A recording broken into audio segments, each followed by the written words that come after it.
ঘাটালের ঢাকের কাঠি বেজে গেল। বহু প্রতীক্ষিত ঘাটাল মাস্টার প্ল্যান আনুষ্ঠানিক ঘোষণা হয়ে গেল। কাজ শুরু হচ্ছে ফেব্রুয়ারির প্রথম দিন থেকেই। সাংবাদিক সম্মেলনে সেচ মন্ত্রী মানস ভূঁইয়া কি বলছেন শুনুন।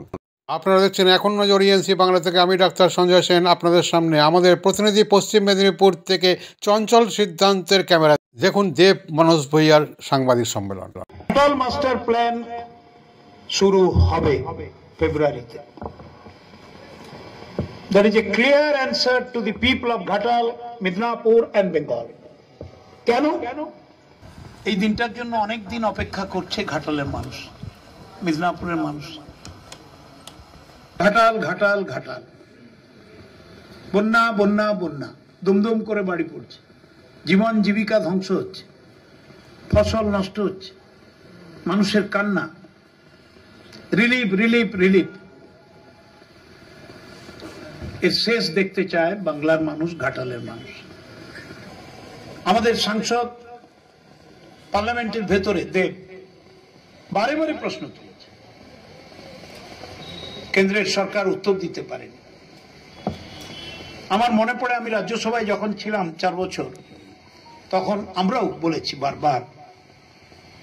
মুখ্যমন্ত্রী চিঠি লিখেছেন প্রধানমন্ত্রীকে, নিজে গেছেন, দেখা করেছেন, ডেলিগেশন পাঠিয়েছেন দিল্লিতে, কোনো উত্তর নেই। এই ফাইল নড়ছে, এই ফাইল যাচ্ছে, এইখান অবধি গেছে, এইখান অবধি নড়ে চড়ে বসেছে, উত্তর ফাঁকা। আজ আমাদের মুখ্যমন্ত্রীর শুভেচ্ছা আশীর্বাদে আমি সেচ মন্ত্রী, আমি মেদিনীপুরেরই ছেলে। যন্ত্রণাটা আমার বুকেও কষ্ট দেয়। ঘাটাল মাস্টার প্ল্যান শুরু হবে ফেব্রুয়ারিতে। আমরা ঝাঁপিয়ে পড়েছি। মিটিং হলো, সেদিন হবে শুভ দিনের সূচনা। আর দেব, আমি সাংবাদিক বন্ধুদের কাছে হাত জোড়ো করে অনুরোধ করছি, আপনারা সবাই মেদিনীপুরের ছেলে, ঘাটালের ছেলে। একটা স্লোগান আমি আজকে তুলেছি, এইটা নিয়ে লড়াই শুরু হোক। Fight for Ghatal. ঘাটালের মানুষকে বন্যার যন্ত্রণা থেকে আসুন আমরা মুক্ত করি। আমি অনুরোধ করছি দেব ভাইকে কিছু বলার জন্য। আমি জানি আজকে অনেকটা দেরি হলো, তার জন্য দুঃখিত, কিন্তু এই দেরি হওয়াটা খুব ভালো লাগছে আমাদের। এই কারণে লাগছে কারণ যেই ঘাটাল মাস্টার প্ল্যানটা স্বাধীনতা আগে থেকে দাবি ছিল, সেইটার জন্য খাঁটিনাটি সমস্ত কিছু দিক, কারণ এর মধ্যে অনেক কিছু শুনতে পাচ্ছিলাম ঘাটাল মাস্টার প্ল্যান নিয়ে। আমরা সমস্ত বিষয় নিয়ে মানে দীর্ঘক্ষণ ধরে আলোচনা করছিলাম, কারণ হার্ডলস গুলো কি হবে। ঘাটাল মাস্টার প্ল্যান হবে, দিদিকে ধন্যবাদ প্রথমে বলা উচিত, কারণ দিদির এটা ফার্স্ট প্রায়োরিটির মধ্যে আছে। আমাদের মাননীয় নেত্রী, ওনার যদি ফার্স্ট প্রায়োরিটির মধ্যে যদি কোনো কাজ থাকে সেটা হচ্ছে ঘাটাল মাস্টার প্ল্যান। আমার মনে হয় এটা সবাই জানে। যেটা সবচেয়ে বেশি দরকার ছিল, যেটার জন্য প্রজেক্টটা আটকে ছিল, সেটা হচ্ছে ফান্ড, টাকা। এটাই তো লড়াই ছিল কেন্দ্র সরকারের সাথে, কে কত পার্সেন্ট দেবে। আগে 80% ছিল কেন্দ্র সরকার দেবে, 20% রাজ্য সরকার দেবে, সেখান থেকে 75% কেন্দ্র সরকার। আজকে একটা সময় 50-50 আমরা কেন্দ্র সরকার রাজ্য সরকার রাজি ছিল, তারপর এটা হয়নি। আমি কাউকে এখন দোষ আরোপ দিয়ে লাভ নেই, কারণ আমি কাউকে দোষ দিয়ে আজকে দিনটা, এত সুন্দর একটা দিনটাকে নষ্ট করতে চাই না। যেটা দরকার, যেটা মানুষদা বললে, ফাইট ফর ঘাটাল, এটা ওনার স্লোগান।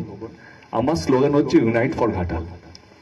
সমস্ত দলকে একসাথে আসতে হবে, সমস্ত মানুষকে একসাথে আসতে হবে, তবেই গিয়ে ঘাটাল মাস্টার প্ল্যানটা সম্ভব হবে। আগে আমার ভয় লাগতো, আগে আমাদের মনে হতো, আমাদের সবারই মনে হতো টাকা দিয়ে ঘাটাল মাস্টার প্ল্যানটা হয়ে যাবে। আমারও এটা মনে হতো। যত দিন যাচ্ছে তত মনে হচ্ছে না না, শুধু টাকা নয়, এর মধ্যে অনেক জটিলতা আছে। ডিএম স্যারের সঙ্গে আলোচনা করলাম, আমাদের 10,000 মানুষের সহযোগিতা লাগবে যারা ল্যান্ড ওনার।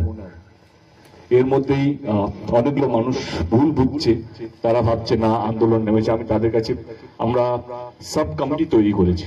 এই 10,000 মানুষ যারা ল্যান্ড ওনার, যারা এই ঘাটাল মাস্টার প্ল্যান আওতায় পড়ে, যাদের ল্যান্ডটা আমাদের দরকার, তাদের ল্যান্ড ছাড়া এই ঘাটাল মাস্টার প্ল্যানটা সম্ভব হবে না। আমাদের এই সাব কমিটি 10,000 মানুষের সঙ্গে দেখা করবে, তাদেরকে আবেদন করবে, তাদেরকে মানানোর চেষ্টা করবে। এবং আমাদের সরকার, আমাদের বন্যা না হওয়ার জন্যই মানে মানুষ যদি ভুল বুঝে থাকে তাকে কিভাবে আমরা বলবো বা কিভাবে আমরা বোঝাবো, সেই আজকে সেই মিটিংটা নিয়ে আলোচনা হচ্ছিল। এবং আমার কোথাও যে মনে হয় আজকে আমরা সবাই খুব হ্যাপি কি আমাদের ইঞ্জিনিয়ার যেভাবে প্ল্যানিংটা করেছে, যদি আমরা এক্সিকিউট করি, কে যে বছরকে পর বছর একটা ডিস্ট্রিক্ট একটা টাউনে যেভাবে বন্যা হয়েছে, সেই বন্যাটা যদি নিয়ন্ত্রণ করতে পারি আমরা এই ঘাটাল মাস্টার প্ল্যানের মাধ্যমে, এটা কেস স্টাডি হবে ভারতবর্ষের জন্য। আমাদের সাব কমিটি তৈরি হয়েছে, তারা বাড়ি বাড়ি গিয়ে মানুষকে বোঝাবে।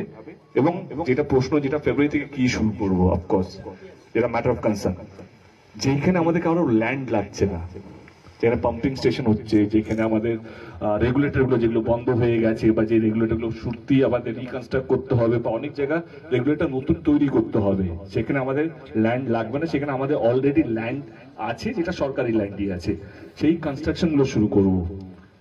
পাম্পিং স্টেশন যেটা সবচেয়ে বেশি দরকার, বন্যা হয়ে গেলে আমাদের এখানে পাম্পিং স্টেশন গুলো নেই যে জলগুলো বার করার জন্য, সেখানে অফকোর্স আমাদের ল্যান্ড লাগবে, কিন্তু সেই ল্যান্ডটা কম। সেটা ডিএম স্যার বলেছেন বা এসডিও স্যার বলেছেন, আমাদের কমিটি যেগুলো যারা গিয়ে মানুষের সঙ্গে বসে সেই ল্যান্ডটা, এবং সবকটা আমাদের টাইম লাইন বাঁধা আছে, যদি চন্দ্রেশ্বর খালটা যদি কাটা হয় সেই টাইম লাইনটাও আমাদের বাঁধা আছে, পাম্পিং স্টেশন কবে থেকে শুরু হবে। এটা যেহেতু C the thing is that K engineer তো জানে না কে ল্যান্ড দেবে কে ল্যান্ড দেবে না, তারা তাদের মতন করে প্ল্যান করেছে এবং আমাদেরকে সেই প্ল্যানটা দিয়েছে। আমরা যারা রিপ্রেজেন্টেটিভ, আমরা যারা মানুষ আমাদেরকে বিশ্বাস করে, তাদেরকে মানুষের কাছে পৌঁছতে হবে, যে তাদেরকে বোঝাতে হবে। এবারে সরকার প্রস্তুত, ডিপার্টমেন্ট প্রস্তুত, এদের ঘাটালে মানুষকে প্রস্তুত হতে হবে, সহযোগিতা লাগবে। এটা কারো একার নয়। আমি এর মধ্যে যেহেতু আমাদের দেশটা তো পলিটিক্যালি কানেক্ট, আমি বলছি না কেউ পলিটিক্যালি এখনো কিছু খারাপ করেছে, আমার সহযোগিতা লাগবে, সমস্ত পার্টি থেকে আমার সহযোগিতা লাগবে।